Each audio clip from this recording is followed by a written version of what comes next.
Hello guys, magandang umaga. Dito po tayo guys sa construction. Ang ginagawa po namin guys ay gym. Pampalapag po ito guys.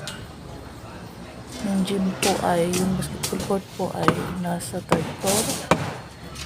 Ito na po ngayon yung aming bubuhusan. Nag-prepare na po kami ng slab. Yun guys, ang lalagay na sila ng bakal. Tapos mga wrap-in na electrical. Habang nakumpleto yung slab guys na formworks, iba naman ay naglalatag din ng bakal. Iba nang lalagay pa ng forma.